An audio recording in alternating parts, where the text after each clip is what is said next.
This is crazy. These stories never stop coming in. My wife told me she was going to visit her parents for 10 days, said she missed them, wanted some family time. I thought it was sweet.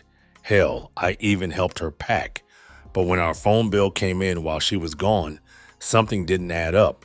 Hundreds of text messages to a number that had the same area code from where her parents lived, all sent during the weeks she was planning this trip. I ran a reverse lookup on that number. It was her high school boyfriend from her hometown, where her parents live. That family visit, it wasn't about family at all. I called a private investigator the same day, told him I had exactly 10 days to get answers. My wife was staying at her parents' house, but I had a feeling she wasn't spending her days with mom and dad. The private investigator asked for the address. I gave him her parents' place, the boyfriend's name, everything I could think of. He said 10 days was workable. It cost me $5,000, worth every penny. While she was sending me photos of her mom's cooking and texting about how much she missed me, I was researching divorce lawyers.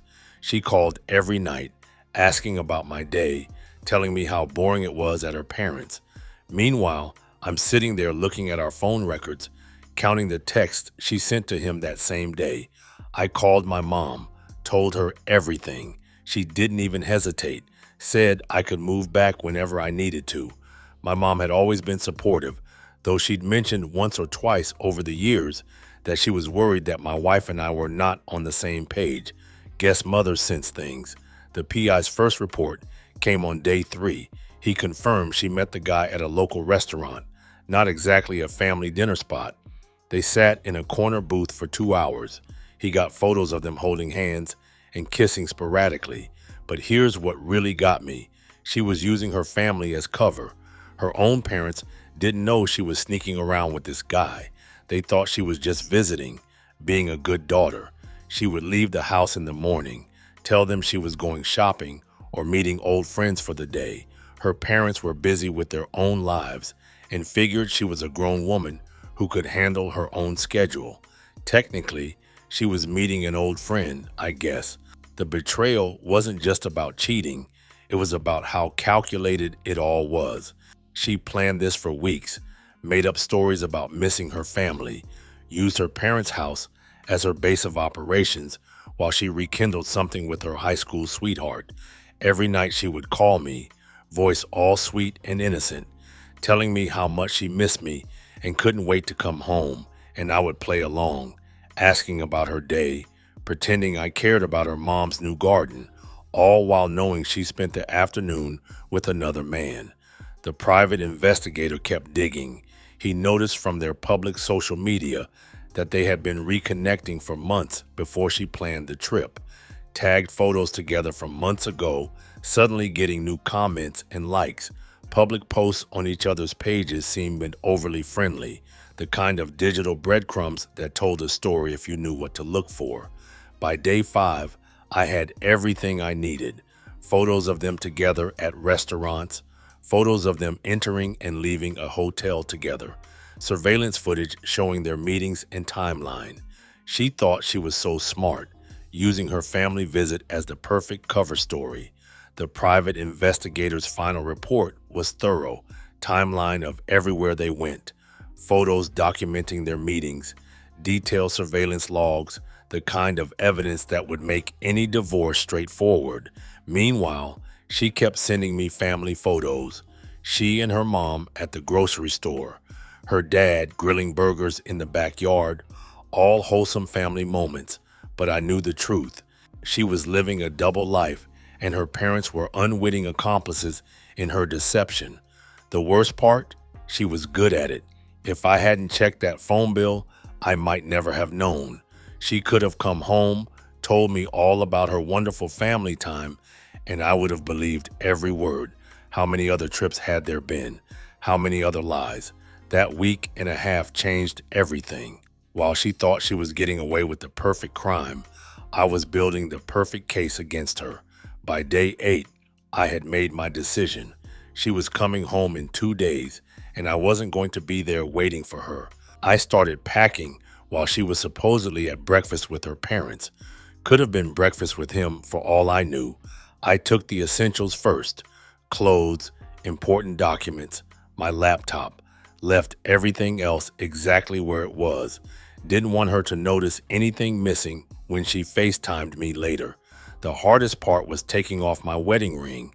I had worn it for 8 years, never took it off, not once, but I slipped it off my finger and left it on her nightstand. That gesture caught me off guard for a second. I laid it right next to her jewelry box. She would see it the moment she walked into our bedroom. Moving back to my mom's house felt weird at first. I'm 34 years old, sleeping in my childhood bedroom again. My old football trophies are still on the shelf. But you know what? It felt like freedom.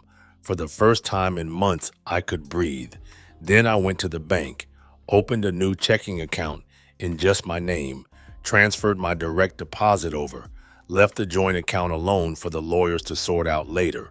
I wasn't trying to play games with money. I just needed my own financial independence back. The PI called that evening with his final report. She spent the entire day with her boyfriend. They went grocery shopping together like they were playing house, planning a romantic dinner while I was at home packing my belongings. He had photos of them at the grocery store, her holding his hand while they walked, touching his arm, kissing him, the same way she used to touch mine when we were dating. Seeing those photos hurt more than I expected. It wasn't just the cheating, it was seeing her happy with someone else. But here's the thing, I was 3 steps ahead of her for once. She thought she was so clever, using her family trip as cover. But while she was playing house with her high school boyfriend, I was dismantling our entire life together. I forwarded my mail to my mom's address, called my lawyer, and gave him everything he needed to start the divorce paperwork. The private investigator's report was detailed. Every restaurant they visited, every hotel they stayed at, every lie she told her parents about where she was going. He even had photos showing she had gone shopping at stores with her boyfriend while supposedly spending time with family. I spent that night preparing for what came next.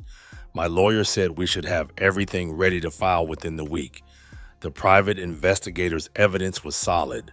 Photos, surveillance logs, timeline documentation, no-fault divorce, but I wanted her to know I knew everything.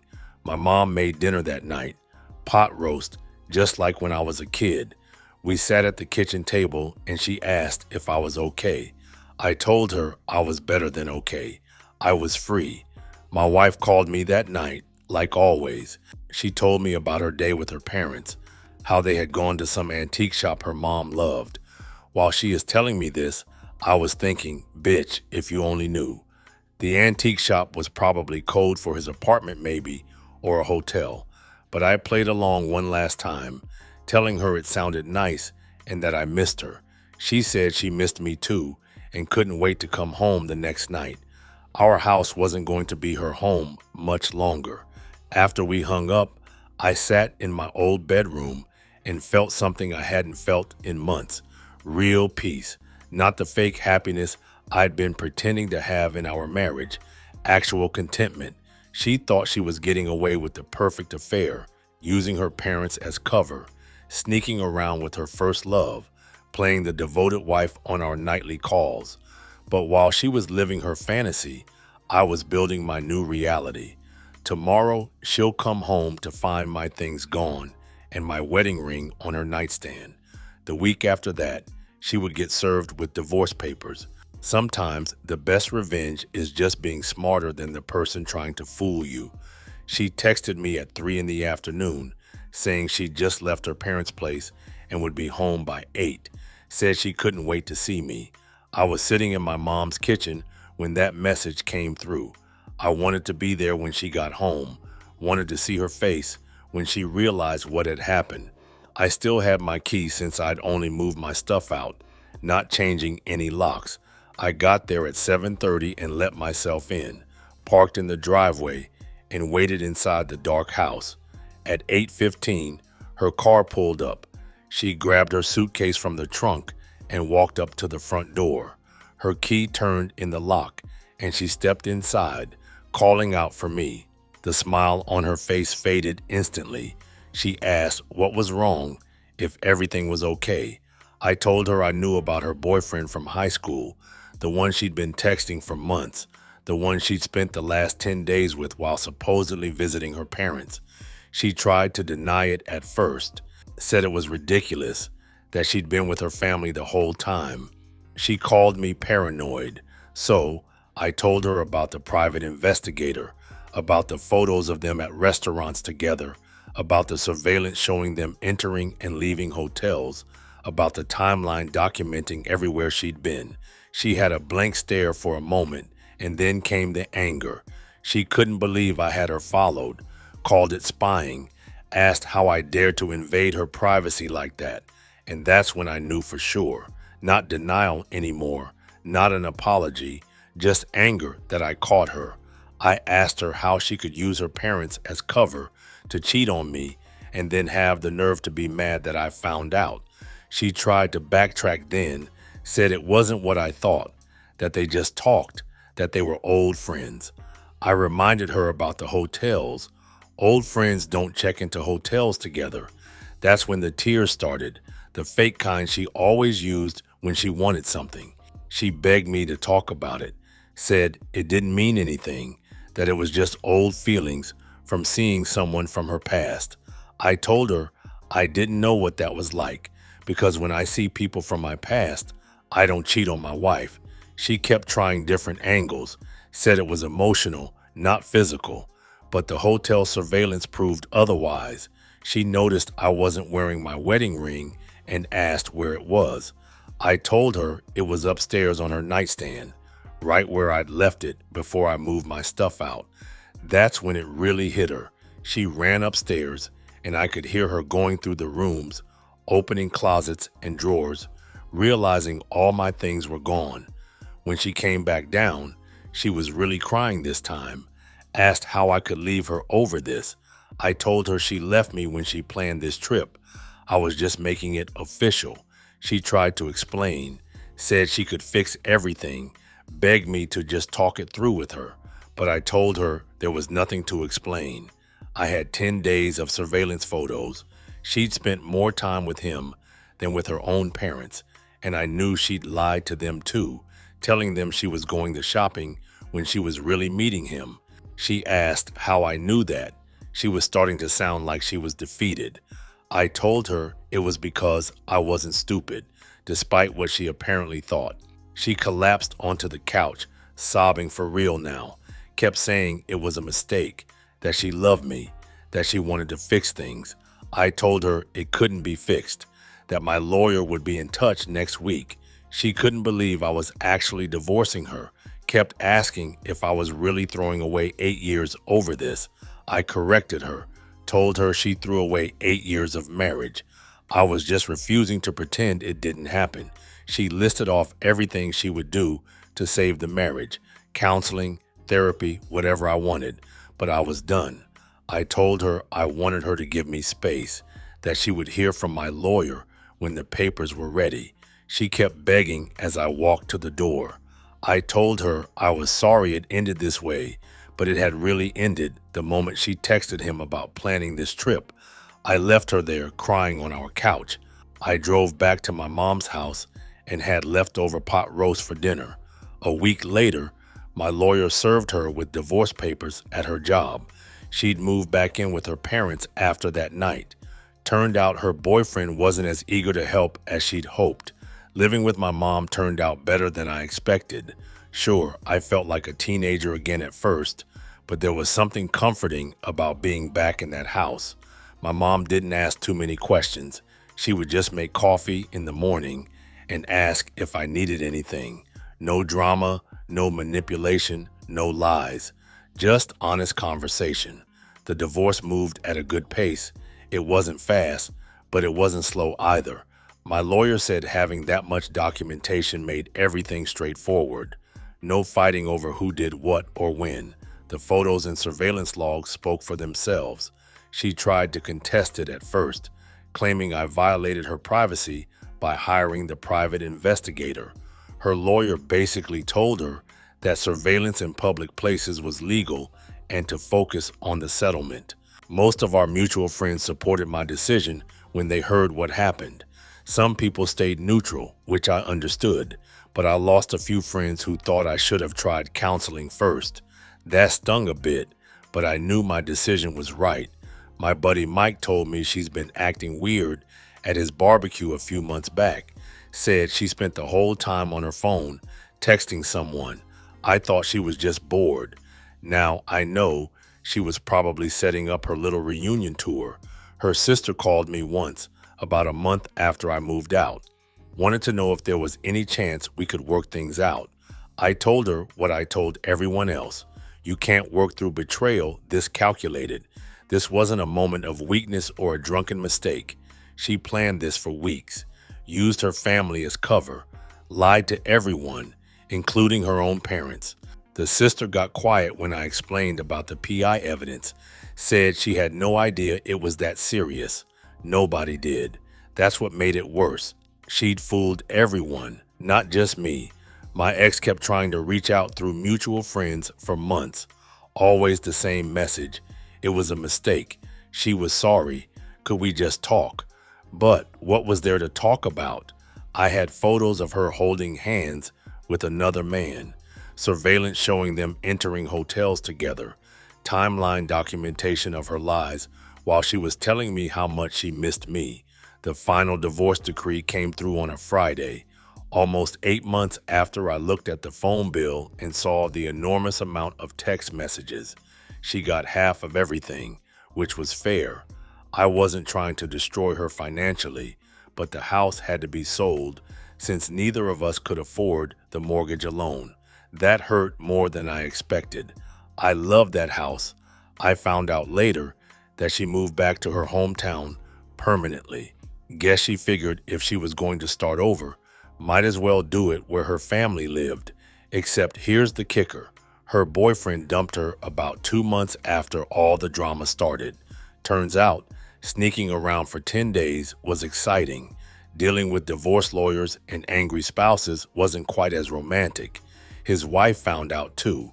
Someone at the hotel they were going to recognized him and mentioned it to someone. Small towns, you know, word travels fast. So, my ex didn't just lose her marriage, she lost her fantasy too. One of her friends told me she was devastated when he ended things, said she couldn't understand why he didn't want to be with her now that they were both getting divorced. But that's the thing about affairs. They're built on lies and excitement and forbidden fruit. Take away the sneaking around and what's left? Just two people who couldn't be trusted. I started dating again about a year later. Nothing serious at first, just coffee dates and casual dinners. It felt strange, talking to new people, explaining why my marriage ended. But I learned something important. When you tell the truth about what happened, you find out real quick who's worth your time. The woman I'm seeing now asked me once if I ever missed my ex-wife.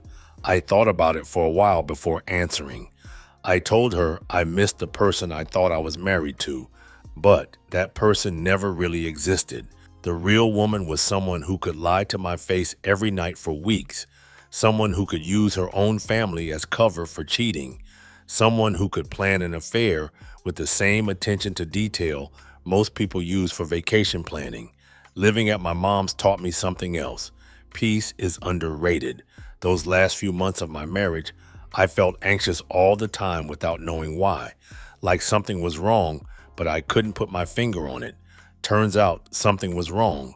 My subconscious picked up on the lies before my conscious mind did. Now I sleep through the night. Don't wake up wondering why my wife seemed distant or why she was always on her phone. Don't have to decode her moods or wonder what I did wrong. The relief of knowing exactly who someone really is, even when it hurts, beats living with a beautiful lie. My new apartment isn't some fancy penthouse, but it's mine. Every piece of furniture I chose myself. Every decision I make is my own. No more walking on eggshells. No more wondering if I'm being lied to. Just honest living. The grass isn't always greener on the other side. Sometimes it's just different grass, and sometimes it's not grass at all. Just weeds that look pretty from a distance. Thank you, Tony, for taking the time to share my story. And if you are going through something like I went through, I will always say, pay attention to the small red flags. I didn't. Remember what my buddy Mike said? She was on her phone at the barbecue the entire time. I just thought she was bored. That was a red flag I missed.